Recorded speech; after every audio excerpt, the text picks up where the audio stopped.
قریب قریب کو ہو جائیں، باہر والے حضرات جتنا ہو سکے قریب آ جائیں، تھوڑی دیر دین کی بات. اور دین کی بات بھی کیا ہے، قرآن پاک کی مجلس ہو رہی ہے، اسی کے متعلق دو چار بات سننے سنانے کا اللہ تعالی ہمیں موقع دے اور اللہ قبول فرمائے. قریب قریب کو آ جائیں، سب حضرات بیٹھ جائیں اور اس نیت سے بیٹھے کہ قرآن پاک کی یہ مجلس ہے اور قرآن پاک کے حق کی ادائیگی کا ایک موقع ہے. اللہ ہمیں اور آپ کو قرآن پاک کا حق ادا کرنے والا بنائے. الحمد للہ وکفا وسلام علی عبادہ الذین اصطفى اما بعد. قال النبی صلی اللہ تعالی علیہ وسلم ان اللہ تعالی یرفع بهذا الكتاب اقواما ویضع به آخرین او کما قال صلی اللہ علیہ وسلم. معزز حضرات، منتظمین مدرسہ اور اساتذہ کرام اور دیگر علماء اور مہمانان اور حاضرین جتنے بھائی موجود ہیں، آپ حضرات کے پاس بیٹھ کر اس مجلس میں شریک ہو کر اس مدرسے کے اس مبارک پروگرام میں شرکت سے غیر معمولی خوشی مجھے اور میرے ساتھیوں کو ہو رہی. مولانا نے بھی بتایا اور واقعہ یہ کہ میں مریض اور معذور ہوں، بہت کم سفر، مگر اس مسجد سے ایک تعلق اور اس بستی سے تعلق یہ ہے کہ آج سے 17 سال پہلے اسی مسجد میں قرآن پاک ہی کی نسبت اور تعلق سے جب مفتی صاحب نے تفسیر کا مبارک سلسلہ شروع فرمایا، مجھے اس وقت بھی بسم اللہ والی مجلس میں حاضری کی سعادت ملی. آج بھی اس مدرسے کی کارگزاری سنی جو مفتی صاحب نے سنائی، علماء کے تبصرے اور علماء کی آراء اور اس مدرسے اور اس خدمت سے متعلق حضرات علماء کرام نے جو کچھ فرمایا اس کا نمونہ آپ نے سنا. واقعتاً اس طرح کی مثالیں دنیا میں بہت کم ہیں.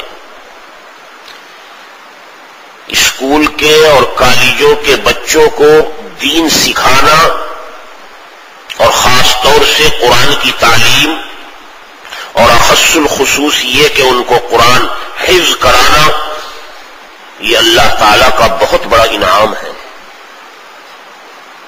آپ کو، آپ کی بستی کو، آپ کے اس مدرسے اور مسجد اور یہاں کے رہنے والوں کو اللہ نے اپنی اس نعمت سے نوازا ہے. نعمت کا شکر ہم سب پر فرض ہے. آج کل اسکولوں میں اور کالجوں میں کیا ہو رہا ہے، کیا تعلیم دی جا رہی ہے،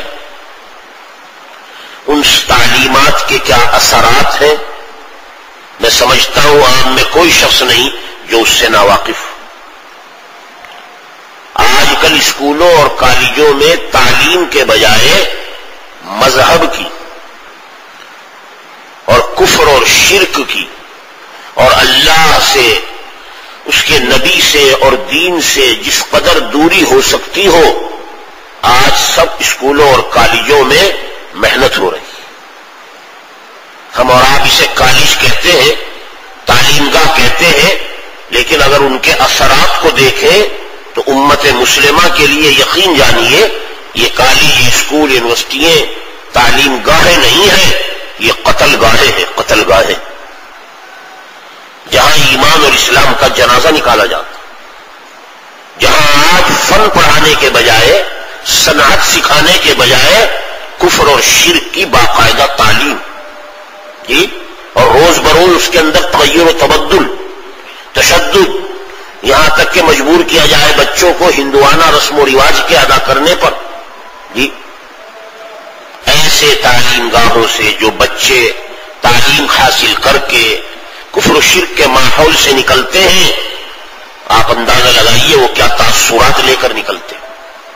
جی، اپنے نبی کی، اپنے مذہب کی، اپنے قرآن کی، اپنے رب اور اپنے مالک کی کوئی خبر اور کوئی تعارف اور اس کے متعلق کچھ تعلیم، آج اسکولوں اور کالجوں والے اس سے محروم ہیں. آپ کے ہاں الحمدللہ یہ محنت محنت شروع کی گئی ہے، دل سے دعا ہے کہ اللہ تعالیٰ اس محنت کو قبول فرمائے اور اس کو نمونہ بنائے دیگر تعلق والے جتنے ذمہ دار امت میں اور قوم میں افراد ہیں کہ ہر جگہ اس طرح کے مدارس قائم کیے جائیں اور ان کو دین کی تعلیم دی جائے، خاص طور سے قرآن۔ اللہ اکبر۔ آج اس قرآن کریم کے ساتھ جو امت کا معاملہ ہے، ہمارا اور آپ کا قرآن پاک کے ساتھ جو معاملہ چل رہا ہے، دنیا میں جو کچھ مصیبتیں، بلائیں، آفتیں، فتنے اور نہ جانے مسلمانوں پر کیا کچھ آ رہا ہے، یہ سب قرآن کا حق ادا نہ کرنے کی وجہ سے، قرآن کا حق نہ ادا، قرآن کی حق تلفی، قرآن کو پس پش ڈال دینا، جی قرآن کو اپنی زندگی سے نعوذ باللہ نکال دینا اور قرآن پاک کی قدر و قیمت کا دل سے نکل جانا۔ اللہ، آج اس قوم پر، قوم مسلم پر ذلت اور عذاب کا جو سب سے بڑا سبب ہے، ہمارے بزرگوں نے جو بیان کیا، وہ قرآن کا چھوڑ دینا۔ جو حدیث میں نے آپ کو سنائی، اللہ، ہمارے آقا صلی اللہ علیہ وسلم ہمیں قرآن والا بنا کر گئے، قرآن پر ایمان کا حکم دے گئے ہیں، قرآن کی تعظیم و عظمت اور اس کے حق ادا کرنے کے بارے میں نہ جانے کتنا کچھ بیان کر کے گئے ہیں، مگر آج ہمارے کانوں تک وہ آوازیں نہیں پہنچتی۔ یہ حدیث جو میں نے پڑھی ہے، صاف صاف فرمایا ہمارے آقا صلی اللہ علیہ وسلم نے، غور سے سنیے، اللہ نے مسلمان قوم کی عزت اور ذلت کا تعلق قرآن سے رکھا، قرآن سے۔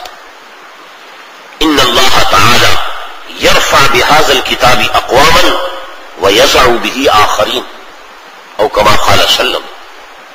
اللہ اگر عزت دیں گے قرآن سے، اور اگر ذلیل و رسوا کریں گے قرآن چھوڑنے سے۔ آپ سب حضرات تعلیم یافتہ، دنیا کے حالات سے واقف، کیا کچھ صبح شام روزانہ دنیا کے کسی بھی کونے میں کچھ ہو رہا ہے، یہاں بیٹھے ہوئے ہم آپ دیکھ رہے ہیں۔ اس حدیث کو ہمارے آقا صلی اللہ علیہ وسلم نے آج سے 1400 سال پہلے مسجد نبوی میں صحابہ کرام کے سامنے، ایسے لوگوں کے سامنے بیان کیا جن کا قرآن کے ساتھ تعلق اپنے ماں باپ اور اپنی ذات سے زیادہ تھا، زیادہ، جی اپنے ماں باپ سے، اپنے اعزا اقربا سے، اپنے رشتہ داروں سے، اپنے بیوی بچوں سے، اپنی ذات سے متعلق جتنی چیزیں ہیں، ان سب سے بڑھ کر ان کا تعلق قرآن سے تھا۔ قرآن پر ان کا ایمان ان کے دلوں میں پہاڑ سے زیادہ قیمتی تھا۔ حضرت ان کو سنا رہے، آپ اندازہ لگائی، ہم جیسے آپ جیسے قرآن سے جو لاتعلق لوگ ہیں ان کے سامنے نہیں، قرآن پر ایمان کامل رکھنے والوں کو سنا رہے۔ اندازہ لگائیے کیسا ایمان و یقین بناتے تھے حضرات صحابہ کا اس قرآن پر۔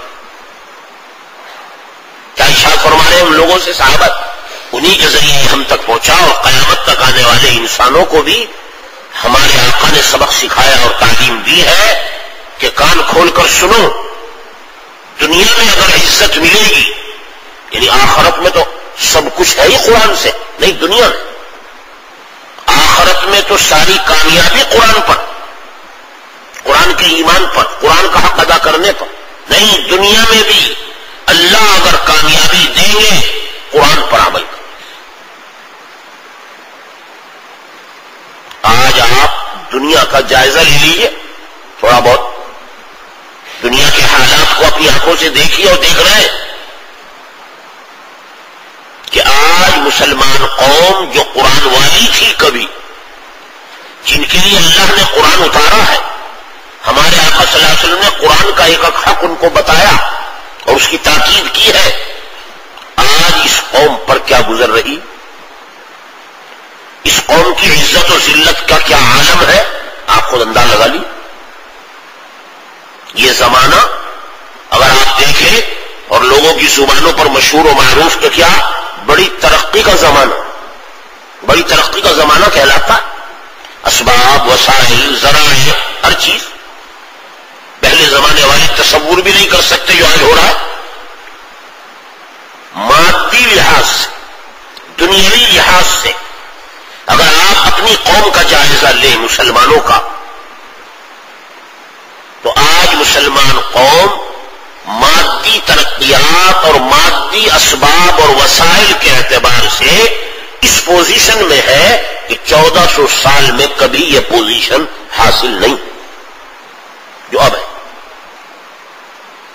تعداد کو لے لیجیے، تعداد آج کل دنیا میں لوگوں کے سر گنے جاتے ہیں، سر جی، ووٹ شماری ہوتی ہے اور عددی طاقت کو آج دنیا میں سب سے بڑی طاقت مانا جاتا ہے۔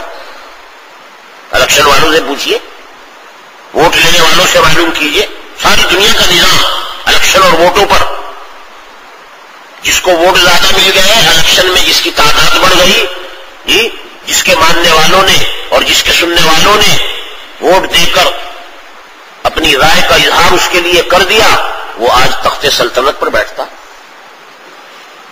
تعداد کے لحاظ سے جس چاہے کو بڑھا دیا جائے، جس چاہے کو ہٹا دیا جائے، جس چاہے کی حکومت حوالے کر دیا جائے، جس چاہے چھین لی جائے، ووٹ کے بل بوتے، تعداد کے بل بوتے، صلاحیت ہو نہ ہو، اس قابل ہو نہ ہو، ووٹ پڑ گیا کسی بڑے بڑے چور ڈاکو کو، بہت بڑے قاتل کو، تو آج وہی حکومت والا بن رہا ہے جی۔ آپ کو انداز ہے تعداد کے اعتبار سے، عدد کے اعتبار سے کیسی طاقت بنائی گئی ہے آج دنیا میں؟ کیا مسلمان تعداد میں کبھی کم تھا جیسے 1400 برس گزرا ہے، یہ اس 1400 برس میں آج مسلمانوں کی تعداد سب سے زیادہ جی؟ کتنے مسلمان ہیں دنیا میں؟ قوم مسلم کی گویا مردم شماری کے اعتبار سے اگر آپ تعداد جانیں، 1.5 ارب مسلمان، 150 کروڑ مسلمان آج دنیا میں موجود ہیں۔ کبھی اتنی تعداد رہی ہے جی؟ 1400 برس میں تاریخ کا جائزہ لے لیجیے آپ، اتنی تعداد مسلمانوں کی آج تک کبھی نہیں ہوئی جو آج موجود ہے۔ 150 کروڑ مسلمان تعداد میں کچھ کم ہے؟ آقا کریم صلی اللہ علیہ وسلم کے زمانے میں اللہ نے نصرتوں کے، مددوں کے دروازے کھولے، کفر اور شرک کی کمر کو توڑا، مدینے آ کر سب سے پہلے دشمنوں سے مقابلہ ہوا جنہوں نے اپنے ملک سے، اپنے وطن سے آقا کریم صلی اللہ علیہ وسلم کو نکالا، اور مکے سے بے کسی اور بے بسی میں نکل کر مدینے میں آ کر آپ نے پناہ لی، اور 1.5 سال ہی گزرا ہوگا کفر نے ارادہ کیا ہمارے آقا اور آقا کے ساتھ والوں کو کہ انہیں زمین پر نقشے سے مٹا دیا جائے، اور جنگ ہوئی، جنگ بدر۔ معلوم ہے کتنی تعداد تھی مسلمانوں کی جی؟ 313 مسلمان میدان جنگ میں پوری کفر اور شرک کی طاقت کا مقابلہ کرنے والے۔ اور کیسا مقابلہ کیا 313 نے؟ ذرا سوچیں، یہ 150 کروڑ جو مسلمان ہیں، تھوڑا انداز لگائیں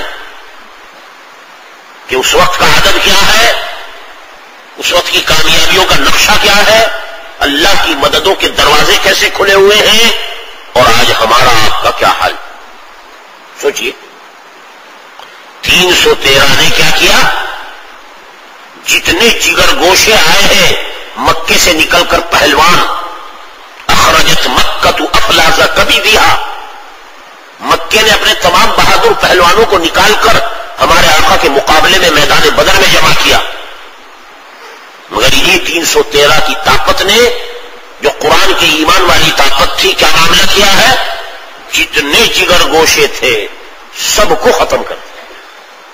یوم الفرقان، یوم التقى الجمعان، قرآن کہہ رہا ہے حق اور باطل میں تفریق کا، حق اور باطل کے درمیان کامیابی کا، حق اور باطل کے درمیان مقابلے کا، اور حق کے غلبے اور باطل کی مغلوبیت کا اللہ نے مظاہرہ کرایا ہے 313 صحابہ سے۔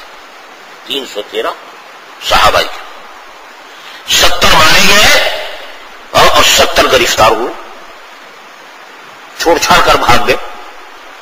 قرآن اس کو یوم الفرقان کہہ رہا ہے.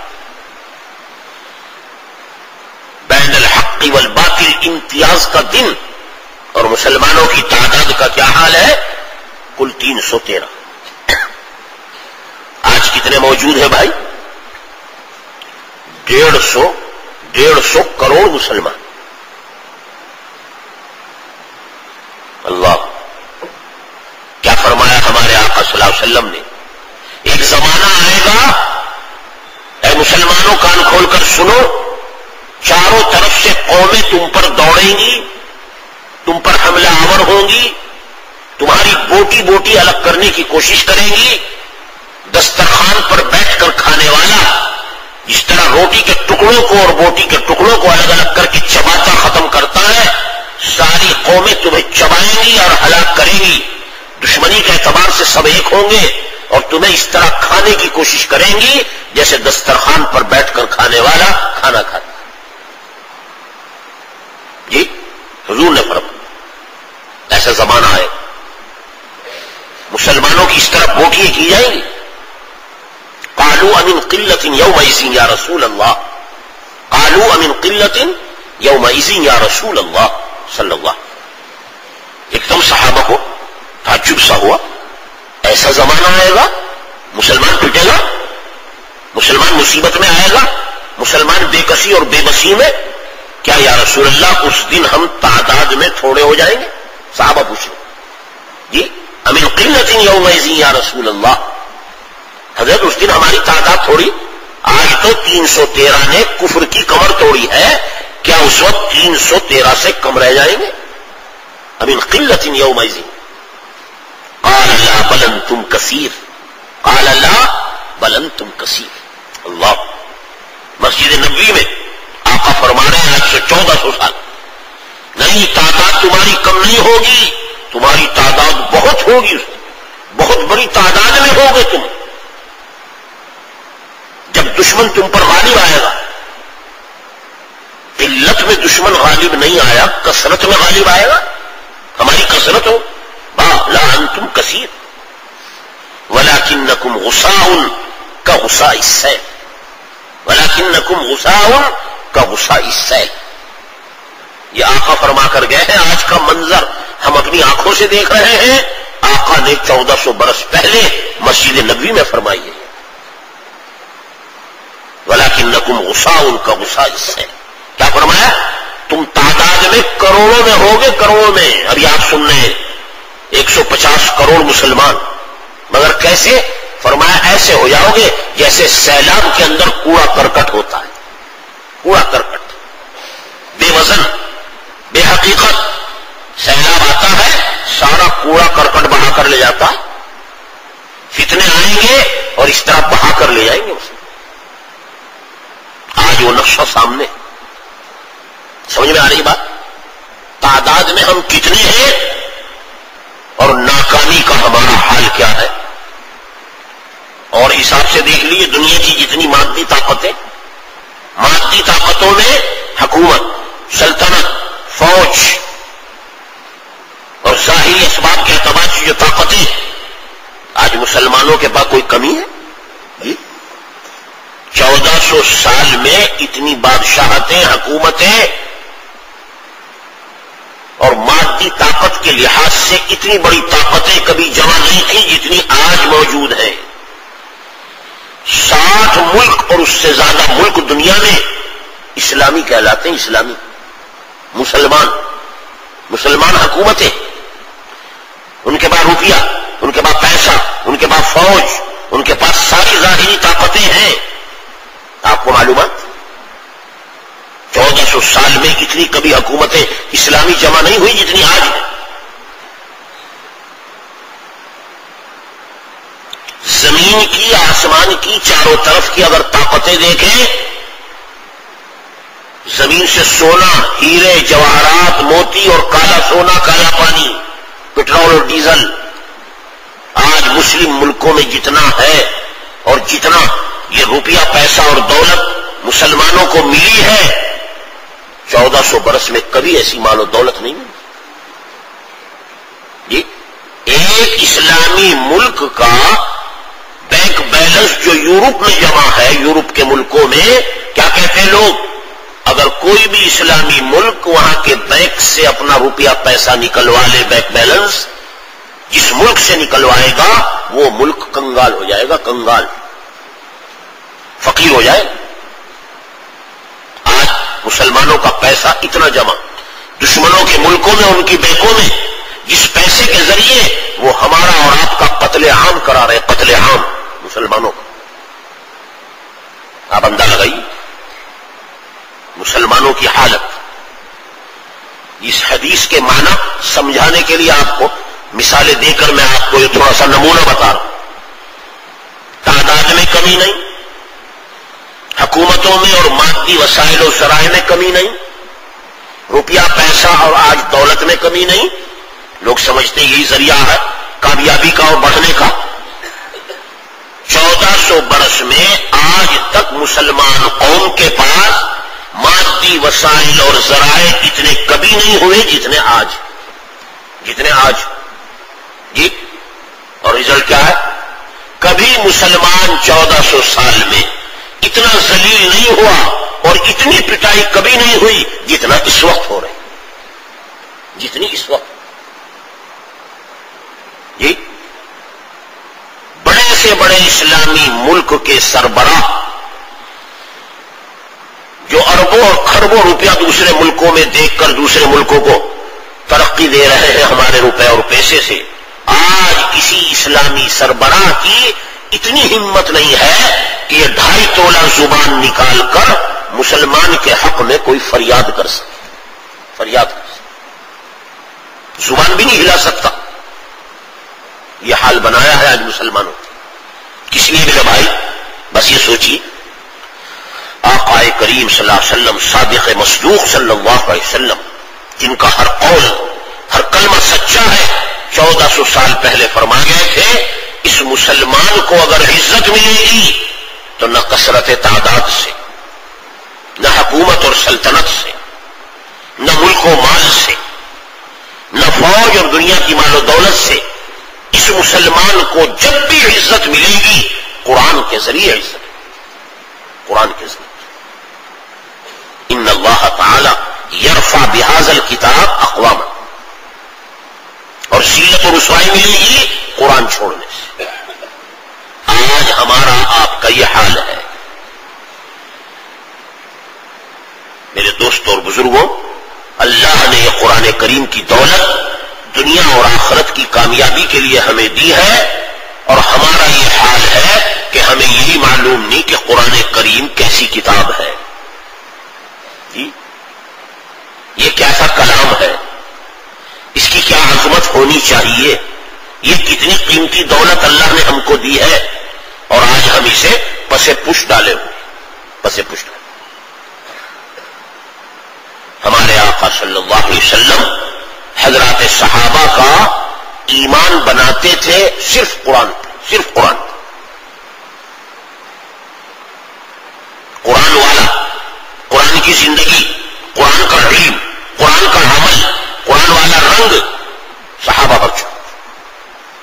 کسی صحابی کے بارے میں 1,00,000 سے زیادہ 1,35,000 صحابہ کا عدد بیان کیا جاتا ہے. ہمارے آقا کا جب آخری حج ہو رہا ہے اس موقع پر یہ لاکھوں صحابہ کرام، تاریخ پڑھیے، حالات سنیے. ہمیں تو موقع نہیں ملتا نا، ہمیں موقع نہیں اتنا، دنیا کے جھمیلوں میں پھنسے ہیں، اپنے بڑوں کی تاریخ سے بھی ناواقف، کچھ پتہ نہیں. ان صحابہ کے حالات پڑھیں، ان لاکھوں صحابہ میں ایک صحابی بھی نہیں ملے گا جس نے قرآن کو چھوڑ کر کوئی دوسرا علم حاصل کیا، کوئی دوسرا علم، قرآن چھوڑ کر کوئی دوسرا. کون صحابہ؟ آپ تاریخ پڑھیے، کون سے صحابہ جنہوں نے قیصر و خزرا کے خزانوں کو پیروں میں روندا، جنہوں نے دنیا کی بڑی بڑی طاقتوں سے ٹکر لی، جنہوں نے سمندروں پر اپنے گھوڑے دوڑا کر دشمنوں کو حیران کیا، سجدر بنایا. یہ صحابہ کرام ان میں ایک بھی ایسا نہیں ملے گا کہ آج جو دنیا کی مادی طاقتیں آپ سمجھتے ہیں کہ شاید ان کے حاصل ہونے سے مسلمان کامیاب ہو جائے، ان کے پاس کوئی مادی طاقت نہیں۔ قرآن کی طاقت، قرآن والا علم، قرآن والے اخلاق، قرآن والا رنگ، اور کیسے غالب آئے؟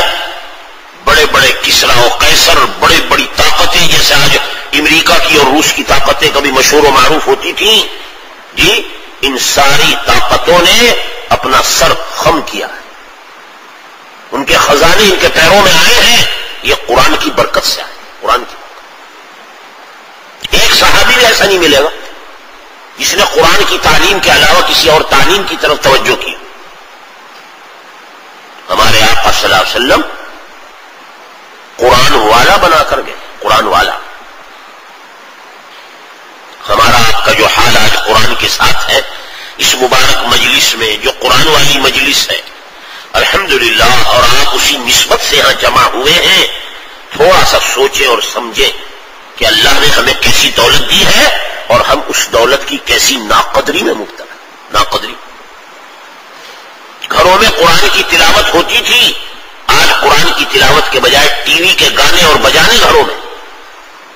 یہ اللہ کی رحمتوں کو لانے والا عمل آپ اندازہ لگے۔ مدرسے سونے پڑے ہیں، مکاتب ویران، اور ہمارے بچے اسکولوں میں کا اول تو بہت کم، پڑھنا پڑھانا اس قوم کی تعلیمی برائے نہ، لیکن تھوڑی بہت اگر ہے، ہم آپ اگر کسی چیز کو تعلیم سمجھتے، علم سمجھتے، تعلیم یافتہ سمجھتے ہیں تو ہم اسکولوں اور کالجوں کی طرف، اسکول اور کالج میں پڑھنے والے بچے کی جو قدر و قیمت ہمارے دل و دماغ میں ہے، مدرسے میں پڑھنے والے قرآن والے بچے کی وہ قدر و قیمت نہیں ہے۔ آپ اندازہ لگا لیے۔ پورا مدرسہ چلانے کے لیے ہم اپنی آمدنی خرچ کر دیں گے، اور ہر طرح کا روپیہ پیسہ الحمدللہ اس زمانے میں دین اور علم دین پر خرچ کرنے کے لیے بڑی بڑی شخصیتیں موجود ہیں، مگر ان کا طرز عمل بھی دیکھ لیا، شاذ و نادر۔ مدرسے کے لیے سب کچھ دیں گے، اپنے بچے کو دینے کے لیے تیار نہیں۔ قرآن پڑھا دے، عالم بنا دے، حافظ بنا دے، آپ اندازہ لگائی۔ یہ ہے قرآن کے ساتھ ہمارا طرز عمل۔ اللہ، ہمارے آقا صلی اللہ علیہ وسلم مجلس میں بیٹھے، مختصر سی بات ہے، مجلس میں بیٹھے ہوئے میں بتانا چاہتا ہوں ہمارے آقا نے ایمان لانے والوں کو کیسا قرآن والا بنایا، قرآن ان کے دل و دماغ پر کیسے غالب فرمایا۔ قرآن کی عظمت، قرآن کی قیمت، قرآن کے ذریعے دنیا آخرت میں کامیابی، جو کچھ ملے گا قرآن سے ملے گا۔ کیسا مزاج بناتے، کیا فرماتے ہیں؟ ایک صحابی فرماتے ہیں کہ جناب نبی پاک صلی اللہ علیہ وسلم کی مجلس ہو رہی ہے، صحابہ بیٹھے ہوئے، اتنی دیر میں حضرت عمر فاروق رضی اللہ تعالی عنہ تشریف لائے مجلس، ہاتھ میں کاغذ اور ایک ورقہ، کاغذ اور ورق لیے ہوئے مجلس مسجد میں۔ کیا ورقہ؟ واقعہ لکھا ہے کہ مدینے میں چونکہ یہود رہتے تھے، موسیٰ علیہ السلام کے ماننے والی قوم، اللہ نے جن پر تورات اتاری ہے، مدینے میں بہت سے محلے ان سے آباد، ان کے قلعے وہاں موجود، ان کے باغات مدینے کے قرب و جوار میں یہودیوں کے کثرت سے۔ حضرت جب تشریف لائے مدینے میں، یہود بڑی تعداد میں، ان کے مدارس، ان کے مکاتب۔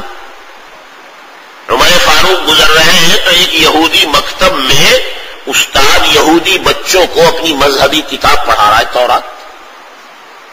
حضرت بھی بیٹھ گئے، عمر فاروق بیٹھ گئے تھوڑی دیر، سنے یہ کیا پڑھاتا ہے، ان کی کتاب میں کیا لکھا ہے، موسیٰ علیہ السلام پر جو تورات اتری ہے کیا مضمون، سننے بیٹھ گئے۔ علماء نے لکھا ہے جو مضمون پڑھا جا رہا تھا وہ پسند آیا حضرت عمر کو۔ بھال تورات بھی آسمانی کتاب ہے، اللہ نے نبی پر اتاری ہے، آج اگرچہ اصلی حالت میں نہیں ہے، تورات میں تغیر تبدل اور نسخ کر دیا گیا، تحریف کر دی گئی، مٹا دیے گئے مضمون بھی، الفاظ بھی، معنی بھی، نہ تورات کی حفاظت نہ انجیل کی. اللہ نے حفاظت کا وعدہ کیا تو قرآن کا کیا. قرآن کی حفاظت کا وعدہ قیامت تک. انا نحن نزلنا الذکر وانا لہ لحافظ. قرآن کی حفاظت ہم کریں گے. آپ پر حفاظت نہیں ڈالی, ہم پر آپ پر حفاظت ڈالتی تو ہم کیا حفاظت کرتے. ہماری تو ذمہ داری کا حال آپ سن رہے ہیں. اللہ نے قرآن کی حفاظت کا قیامت تک وعدہ, مدرسوں کے ذریعے, مکاتب کے ذریعے, علماء کے ذریعے, ہر زمانے میں اللہ نے اس قرآن کی حفاظت فرمائی اور قیامت تک ہوگی. آج قرآن کی ہر چیز محفوظ, اس کے کلمات, اس کے حروف, اس کا زیر زبر, اس کی حرکت سکون سب محفوظ اور قیامت تک محفوظ رہے گی. مگر جتنی آسمانی کتابیں پہلے آئی ہیں ان کی حفاظت کا وعدہ نہیں. نہ جانے کیسا کیسا تغیر تبدل ہوا ہے, مگر وہاں جو مضمون پڑھایا جا رہا تھا حضرت عمر کو پسند آیا. یہودی معلم سے کہا کہ تم مجھے اجازت دیتے ہو میں یہ ورقہ, یہ صحیفہ, یہ کاغذ جو پڑھا رہے ہو لے کر اپنے نبی کی خدمت میں جاؤں گا, انہیں بھی سناؤں گا. خوش ہوں گے ہمارے آقا صلی اللہ علیہ وسلم. بھائی ایک علمی, ایک آسمانی علم, ایک نبی پر اترنے والا علم, اپنے زمانے میں موسیٰ کی قوم کو کامیاب کرنے والا علم تورات. موسیٰ جس زمانے میں ہے اس زمانے میں لوگوں کی کامیابی کہے پر ہے, تورات پر. معمولی علم نہیں تھا. بھائی میں لے کر جاتا ہوں, اپنے آقا کو سناؤں گا. اجازت دے دی. وہ لے کر آئے مجلس میں اور آ کر فرمایا حاضی نسخۃ من التوراۃ یا رسول اللہ. اے اللہ کے رسول, اس کالج میں, اس اسکول میں جو علم ان کا پڑھایا جا رہا تھا مجھے مضمون اچھا لگا, میں آپ کی خدمت میں لایا ہوں سنانے کے لیے آپ کی خدمت. فغضب رسول اللہ صلی اللہ علیہ وسلم. حدیث کے الفاظ, بس اتنا سننا تھا, آقا کو غصہ آ گیا. مضمون پڑھا بھی نہیں, اتنا سنتے چہرہ انور سرخ ہو گیا. چہرہ انور سرخ, کانما فقیا فی وجنتیہ حب الرمان. ایسا معلوم ہوا کہ انار کے دانے چہرے پر توڑ دیے گئے. اللہ, اتنے ناراض. حضرت عمر خوشی خوشی لائے تھے مضمون سنانے کے لیے, اور اسی مضمون اور کاغذ اور صحیفے کی طرف متوجہ تھے. حضرت کی ناراضگی کا بھی خیال سا نہیں آیا, دھیان ہی نہیں گیا چہرے کی طرف نگاہ. صحابہ بیٹھے ہوئے تھے, متوجہ کیا, دیکھو تو صحیح کتنے ناراض ہو رہے ہیں حضرت, تم صحیفہ کھولے ہوئے. اب جو چہرہ انور کو دیکھا ڈر گئے اور گھبرا گئے, لپیٹ دیا, دعا پڑھنے لگے. دیر تک دعاؤں میں مشغول رہے. رضیت باللہ ربا وبالاسلام دینا وبمحمد صلی اللہ علیہ وسلم رسولا نبیا. حدیث میں دعا بیان کی. دیر تک دعا میں مشغول ہے, خاموش, یہاں تک کہ حضرت کا غصہ ختم. اب حضرت نے ایک جملہ فرمایا, یہ میں آپ کو سنانا چاہتا ہوں, آپ انداز لگائیں. ہمارے آقا ایمان والوں کو, مسلمانوں کو, قرآن پر ایمان لانے والوں کو کیسا قرآن والا بیان بنا کر گئے ہیں, صحابہ کو کیسا قرآن پر یقین سکھا کر گئے ہیں. اس واقعے سے آپ انداز لگائیں. کیا فرمایا ہمارے آقا صلی اللہ علیہ وسلم, جس کا خلاصہ سنا رہا ہوں. ایک جملہ ارشاد فرمایا حضرت نے, بہت مختصر سا جملہ, مگر سب کچھ بیان کر دیا. اس میں سب کچھ بیان کر دیا. ہمارے آپ کے لیے قرآن پاک کا سارا سبق آ گیا. کیا ارشاد فرمایا, اے عمر یہ تم صحیفہ لائے ہو, موسیٰ پر اترنے والے علم کا ورق لائے ہو. بے شک ایک بہت بڑے نبی پر قرآن اترا, یہ صحیفہ اترا ہے تورات.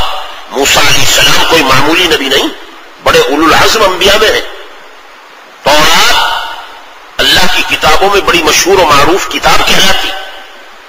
آسمانی علم, نبوی علم, الہی علم الہی.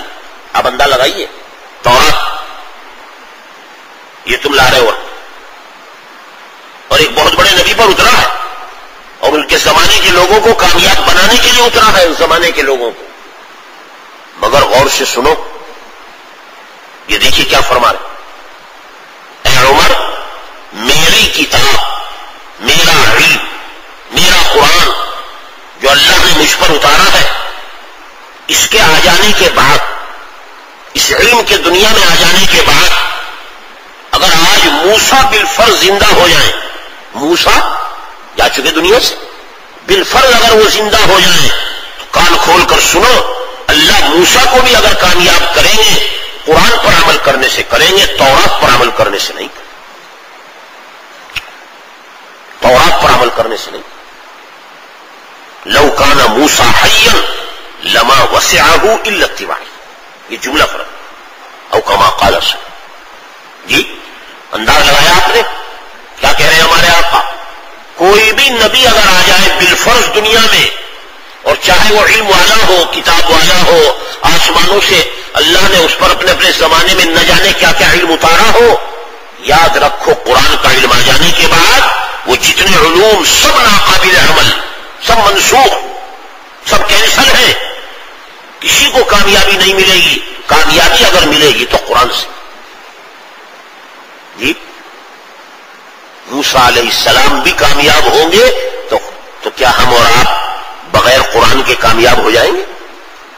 سوچیے آپ حضرات، یہ تو بہت ہلکی سی بات، ہر ایک کے سمجھ میں آنے والی، ایسا فلسفہ نہیں ہے کہ اس کے سمجھنے میں دشواری ہو، تھوڑا دل کا رخ صحیح کرے اور تھوڑی توجہ ڈالے تو آپ کو پتا چلے گا کہ یہ قرآن ہے کیا چیز۔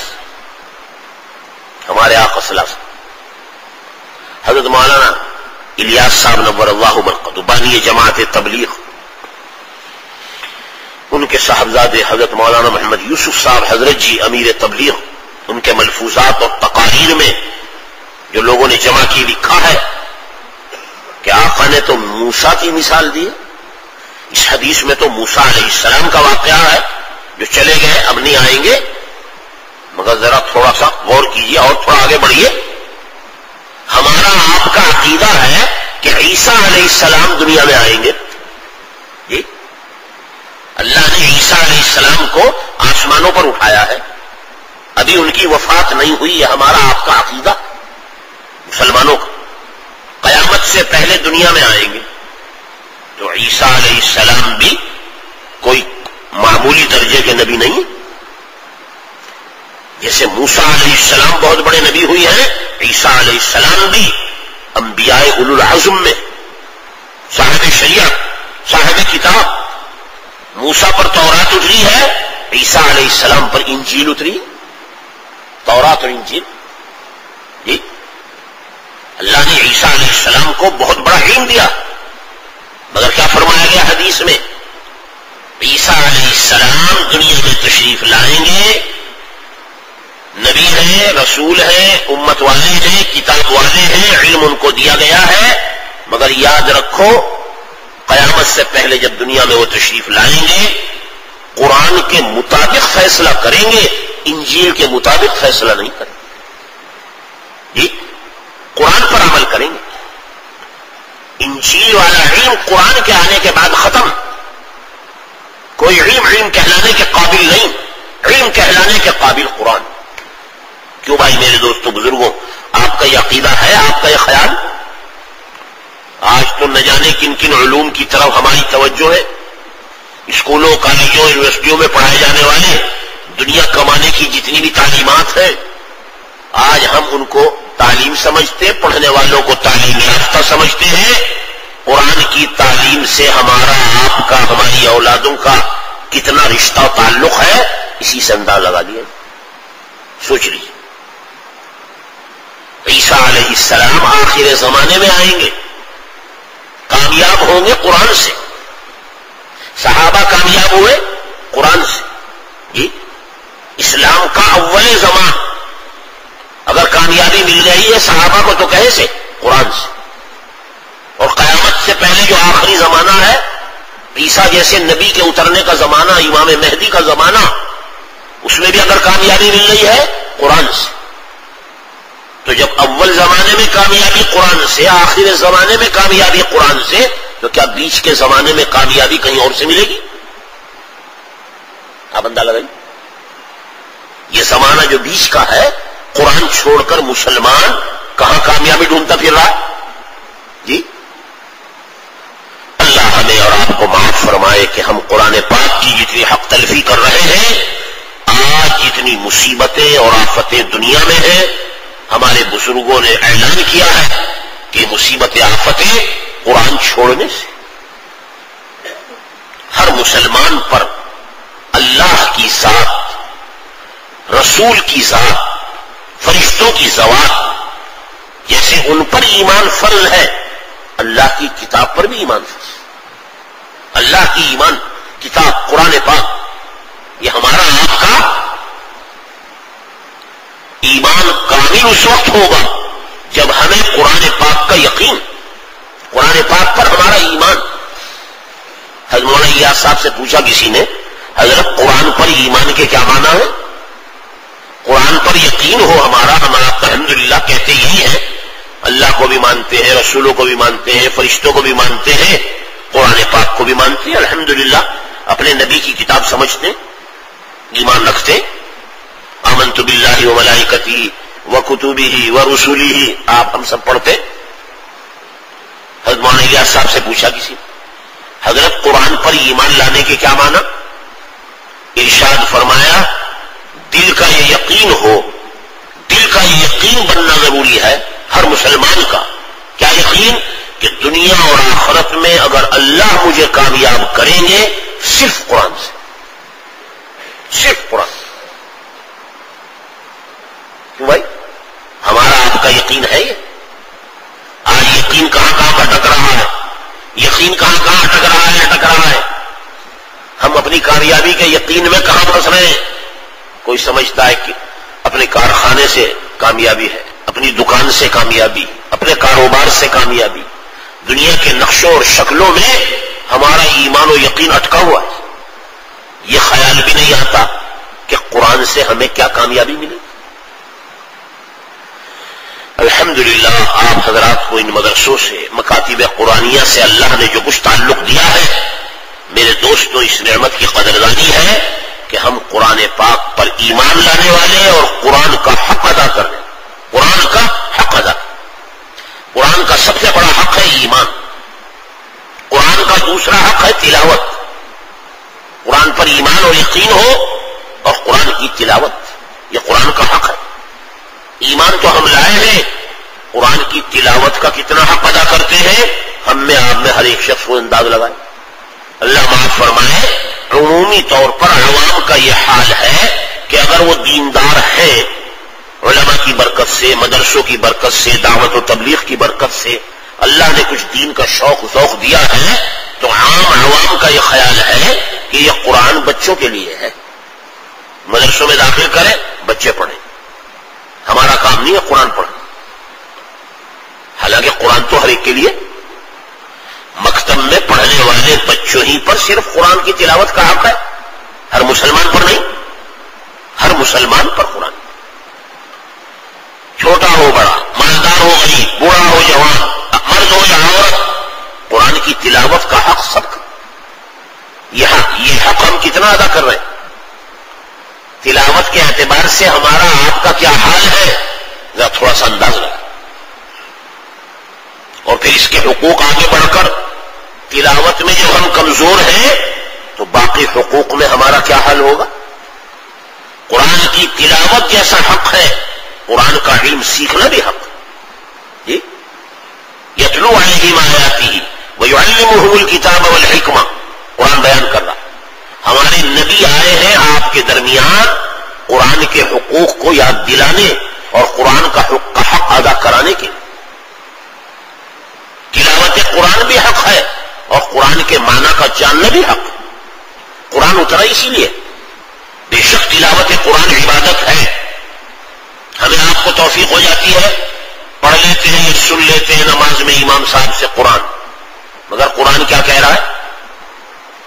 قرآن کے ان الفاظ سے اللہ ہمیں آپ کو مخاطب بنا رہے ہیں، کیا سنا رہے ہیں، کیا کہنا چاہتے ہیں؟ 90% لوگ ہیں جنہیں یہ معلوم نہیں کہ قرآن کیا کہہ رہا جی۔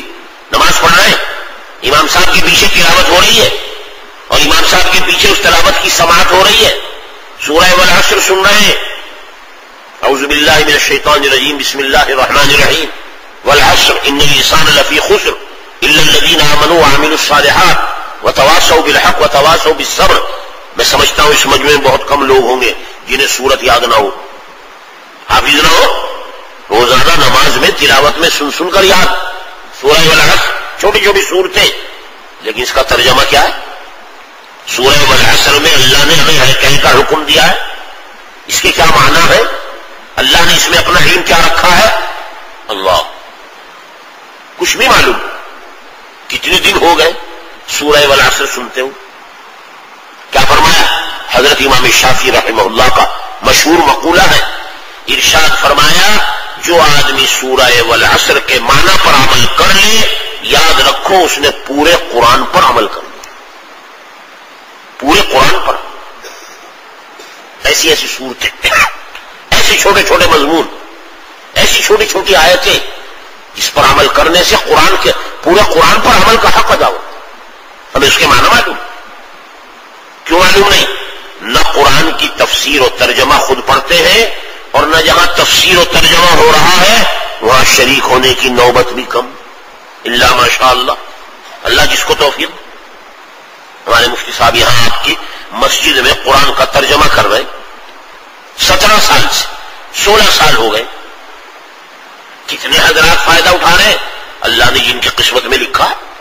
خوش قسمت حضرات ہیں، جمع ہوتے سنتے ہیں، مگر اکثریت وہ ہے جو اہتمام ہی نہیں کرتی. یہ ترجمہ ایک مسجد میں نہیں، آبادی کی ہر مسجد میں ہونا ضروری.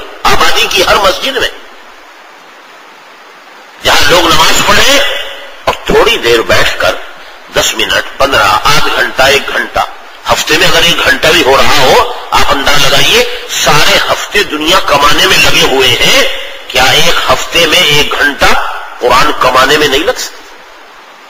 یہ پتہ چلے کہ قرآن کیا کہہ رہا، قرآن کا ترجمہ، قرآن کا مطلب، قرآن کی تفسیر، اس کا علم، یہ قرآن کا حق ہے.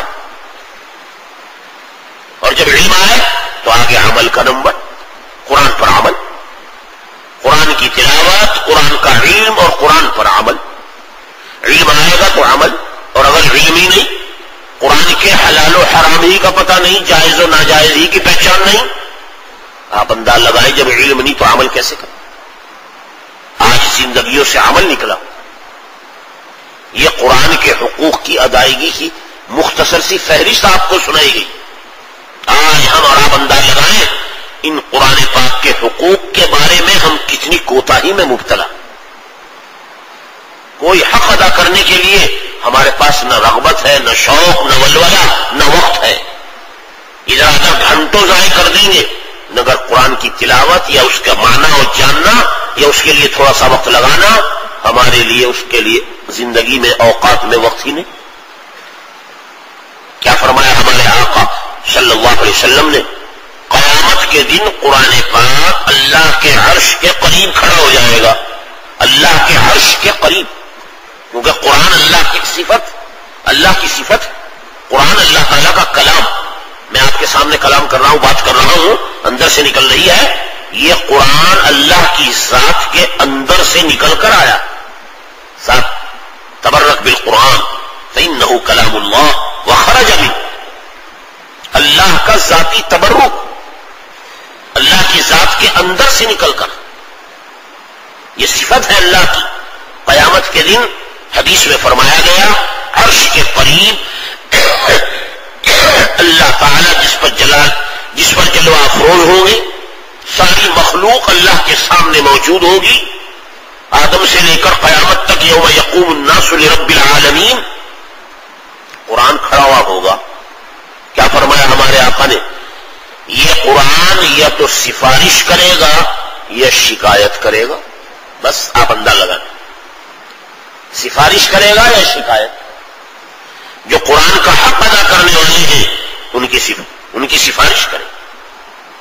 اے اللہ، دنیا میں اس نے میرا خیال رکھا، دنیا میں اس نے میرا حق ادا کیا، قرآن کی تلاوت کی، قرآن کو حفظ کیا، قرآن کے معنی کو جانا، قرآن نے جو کچھ بتایا حلال حرام جائز ناجائز، اللہ کیسے خوش ہوتے ہیں، کیسے ناراض ہوتے ہیں، قرآن میں سب ہے. اس نے قرآن کا یہ حق ادا کیا ہے جس طرح اس نے میرا خیال رکھا ہے، اے اللہ آج آپ اس کا خیال فرما، قیامت کے دن سفارش کرے۔ اور خدا نہ خواستہ ہم نے آپ نے حق تلفی کی قرآن کی، نہ قرآن کا علم ہے، نہ عمل ہے، نہ تلاوت ہے، نہ قرآن سے کوئی دلچسپی ہے، نہ قرآن پاک کے حق ادا کرنے کا ہمیں دھیان آتا ہے، کیا فرمایا؟ شکایت کرے گا اللہ تعالیٰ سے، اے اللہ اس نے دنیا میں میرا خیال نہیں رکھا، آج آپ کس کا خیال نہ رکھیں؟ اللہ معاف فرمائے۔ قیامت میں اگر اللہ کسی کا خیال نہ رکھے اور کسی کو معاف نہ کرے تو نجات کا راستہ کیا ہے؟ نجات کا راستہ آپ سوچیے، اللہ نے یہ قرآن ہمیں اور آپ کو سب سے بڑی دولت دی ہے، جتنی بڑی دولت ہے اتنی بڑی اس کی قدر و قیمت۔ جی ہمارے اوپر ذمہ داری قرآن سے وابستگی کی، قرآن سے تعلق کی، قرآن کے حق کے ادا کرنے کی، اور اللہ نے یہ شکلیں بنائی ہیں ہمارے لیے آسانی۔ یہ دنیا آج کل آسانی سہولت کی طرف دوڑ رہی ہے، اسباب اور وسائل کے ذریعے کیسی کیسی سہولتیں ہیں۔ اللہ نے قرآن سیکھنے کے اعتبار سے بھی آج جتنی سہولتیں آپ کو دی ہیں اس سے پہلے کبھی نہیں، کبھی نہیں۔ اللہ معاف فرمائے، ہمارے آقا کے زمانے میں تو جب قرآن اتر رہا تھا، یہی صحابہ جن کے مزاج کو، جن کے علم کو، جن کے رنگ کو میں نے آپ کے سامنے بیان کیا، اور آقا نے انہیں کیسا قرآن والا بنایا، یہ لوگ جب قرآن پڑھتے تھے تو اصل قدر و قیمت ان کی، صحابہ کی، قرآن کس طرح حاصل کرتے تھے۔ جی قرآن پڑھنے پر پٹائی ہوتی تھی، قرآن پڑھنے پر پٹائی، دشمن پٹائی کرتے تھے۔ آج تو قرآن پڑھنے پر مٹھائی مل رہی ہے، مٹھائی، جی مٹھائی مل رہی ہے، پھر نہیں پڑھ رہے، صحابہ کی پٹائی ہو رہی ہے، قرآن پڑھ رہے ہیں۔ کیا کہتا ہے قرآن؟ وقال الذين كفروا لا تسمعوا لهذا القرآن والغوا فيه لعلكم تغلبون۔ کفار مکہ، دشمنان دین جب قرآن اترتا تھا کہا کرتے تھے کہ جب محمد صلی اللہ علیہ وسلم یا کوئی ساتھی قرآن پڑھے ذرا شور مچایا کرو، شور مچایا، تاکہ لوگوں تک قرآن کی آواز نہ پہنچے۔ لا تسمعوا لهذا القرآن۔ آپ اندازہ لگائیے، میں بتانا چاہتا ہوں کہ اللہ نے یہ نعمتیں ہمیں دی ہیں، کیا ان نعمتوں کا سوال نہیں ہوگا قیامت میں؟ لَتُسْأَلُنَّ يَوْمَئِذٍ عَنِ النَّعِيمِ، ایک ایک نعمت کا سوال قیامت میں۔ ہم نے قرآن کی تعلیم کو اتنا آسان کیا، ایسا ماحول اور ایسی فضائیں بنائی، تم نے قرآن کا کیا حق ادا کیا؟ آپ سوچیے، صحابہ کرام قرآن اس ماحول میں پڑھ رہے ہیں جس ماحول میں قرآن کا پڑھنا مشکل۔ ہاں آپ نے عمر فاروق رضی اللہ تعالیٰ عنہ کا واقعہ سنا ہے، وہ تو قرآن پڑھنے ہی پر اسلام لائے، عجیب و غریب واقعہ۔ حضرت عمر بن الخطاب رضی اللہ تعالیٰ عنہ جیسے صحابی، حضرت کے ابتدا میں ایمان لانے سے پہلے دشمن گھر سے تلوار لے کر نکلے ہیں کہ نعوذ باللہ آج محمد صلی اللہ علیہ وسلم کا خاتمہ کروں گا تاکہ لڑائی جھگڑا ختم ہو جائے۔ گھر گھر میں جھگڑا، کوئی محمد کو مانتا، کوئی انکار کرتا، کوئی انہیں نبی مانتا ہے، کوئی نہیں مانتا، بھائی بھائیوں میں اختلاف، ماں باپ میں اختلاف، بیٹیوں میں اور ماؤں میں اختلاف، ایک آگ لگا رکھی ہے۔ اس نئے نبی نے آ کر مکے کے اندر ہمارے گھروں میں آج اس کا فیصلہ کیا جائے، نعوذ باللہ، تلوار لے کر نکل گئے۔ جی ساتھی مل گئے راستے میں، کہاں جا رہے ہو عمر؟ مختصر سی بات تھا، آپ انداز لگائیں قرآن کا وہ ماحول اور قرآن پاک کے پڑھنے کا آج کا ماحول۔ جی ساتھی مل گئے، عمر تلوار لے کر کہاں نکلے ہو؟ نعوذ باللہ جو اپنا مدعا بیان کیا، محمد صلی اللہ علیہ وسلم کے پاس جا رہا ہوں نعوذ باللہ، قتل کرنے کے لیے، گردن اڑانے کے لیے۔ فرمایا محمد کے بعد میں جانا، اپنے گھر کی خبر لو، پہلے اپنے گھر کی خبر لے لو کہ کیا ہوا میرے گھر میں۔ تمہاری بہن قرآن والی ہے، محمد پر ایمان لانے والی، وہیں سے رخ موڑ دیا، حضرت کی طرف جانے کے بجائے بہن کی طرف چلے گئے۔ واقعہ مشہور، دروازے پر پہنچے، دستک دی، جھانک کر دیکھا دروازے میں، کواڑوں میں، سوراخوں میں، دیکھا بہن اور بہنوئی حضرت زید بن عمرو بن نفیل رضی اللہ تعالی عنہ، آپ کی بہن دونوں قرآن پاک پڑھ رہی ہیں۔ حضرت خباب بن الارت رضی اللہ تعالیٰ عنہ چپکے سے قرآن، چپکے سے، آج یہ ماحول ہے چپکے سے قرآن پڑھنے کا، آپ اندازہ لگائیے، نہایت آسانی کے ساتھ، سہولت کے ساتھ، راحت اور آرام کے نقشوں میں اللہ نے آج قرآن پڑھنے کے مواقع دیے ہیں، اور امت قرآن سے محروم۔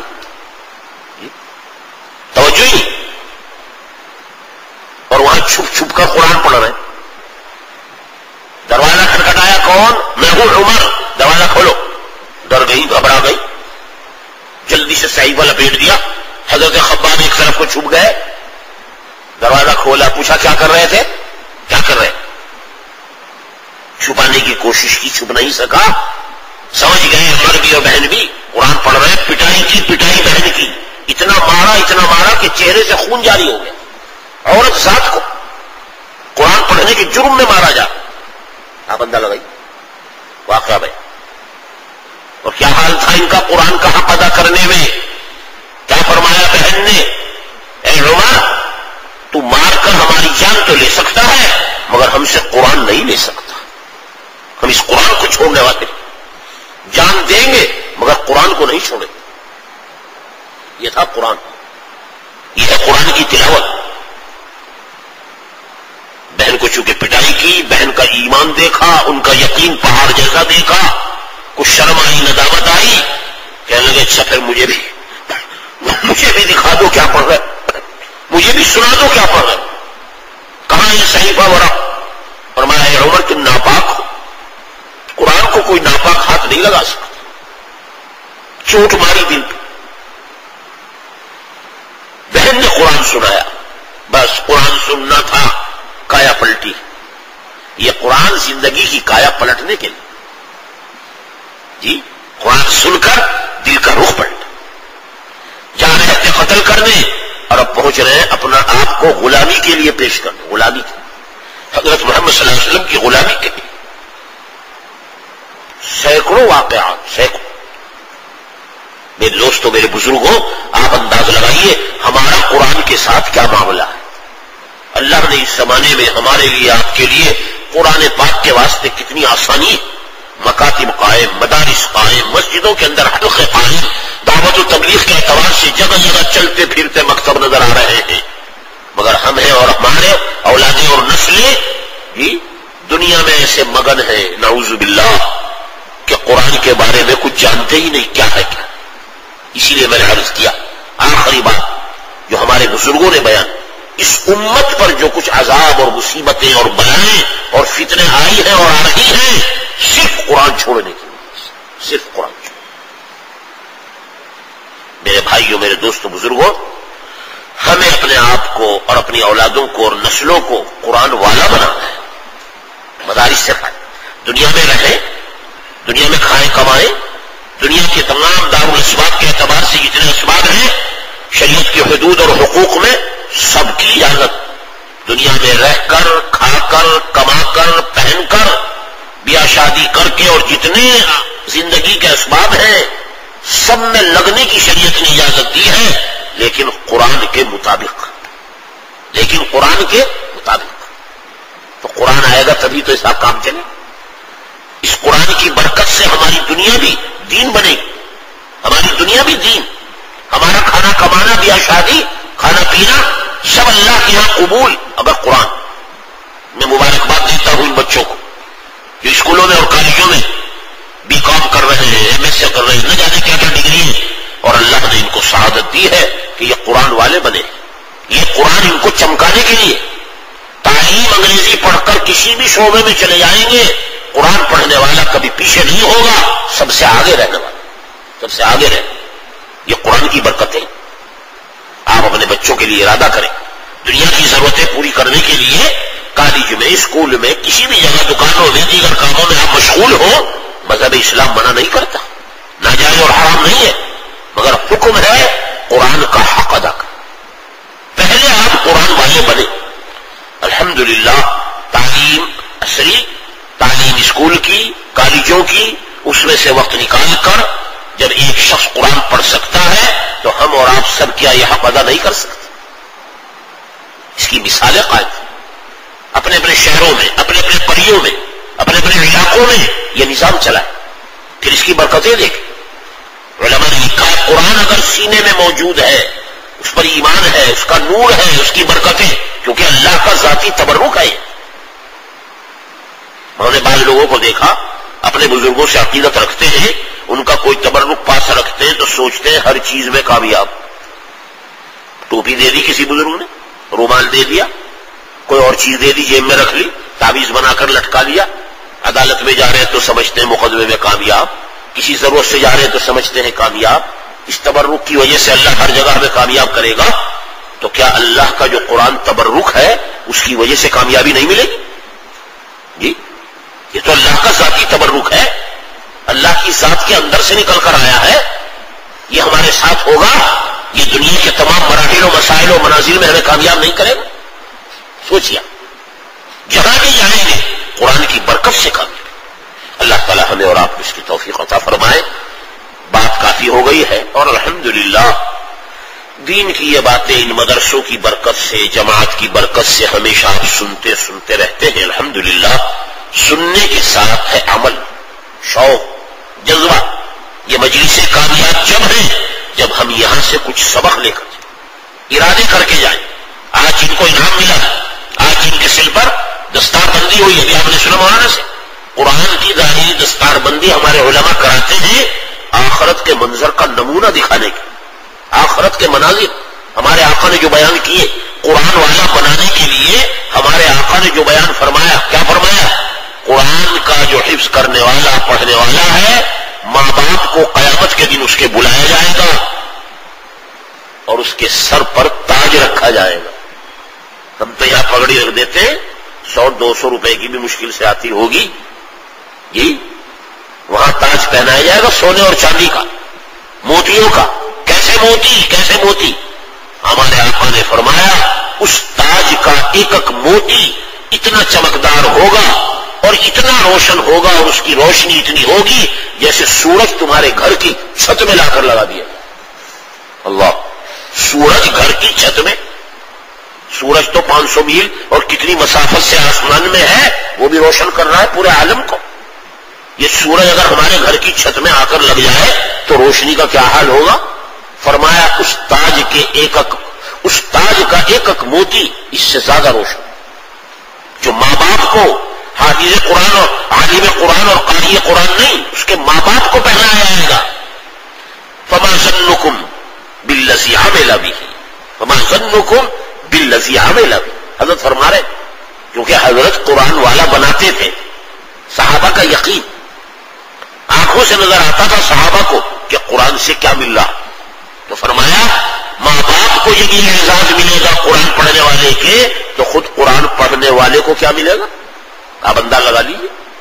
جنت کی نعمتوں کو دنیا میں انبیاء بھی اپنے الفاظ میں تعبیر نہیں کر سکتے. جنت کی نعمتوں کا نقشہ نبی بھی نہیں کھینچ سکتا, میں اور آپ کیا کھینچیں گے؟ فما ظنکم بالذی عمل بہ. میرے بھائیوں ذرا انداز لگائیے, الحمدللہ ان بچوں نے قرآن پڑھا, عصری علوم میں لگے ہوئے ہیں. قرآن کی برکت سے ان کی کامیابی ہمارے آقا صلی اللہ علیہ وسلم نے اس کا وعدہ فرمایا. ان اللہ تعالی یرفع بہذا الکتاب, اللہ عزت دیں گے تو قرآن سے, اللہ کامیاب فرمائیں گے تو قرآن سے. اللہ تعالی ہر طرح کی کامیابی اگر دیں گے تو قرآن پاک سے. اس کا یقین بنے. اللہ تعالی ہمیں اور آپ کو توفیق عطا فرمائے, ہم قرآن والے بنے, اپنے بچوں کو بھی قرآن سکھائیں, خود بھی قرآن جماعت میں جا کر قرآن سیکھیں, مسجدوں میں پہنچ کر قرآن کے معنی سیکھیں. اللہ نے آج چاروں طرف وسائل اور ذرائع رکھے ہیں, قیامت میں کوئی عذر کا موقع نہیں کہ خدا نہ خواستہ ہم وہاں کوئی عذر پیش کریں. اللہ نے اپنی حجت مکمل کی ہے آپ پر اور ہم پر. یہ ہماری ذمہ داری ہے کہ ہم قرآن کا حق ادا کرنے والے. اللہ تعالی ہمیں اور آپ کو اس کی توفیق عطا فرمائے. وآخر دعوانا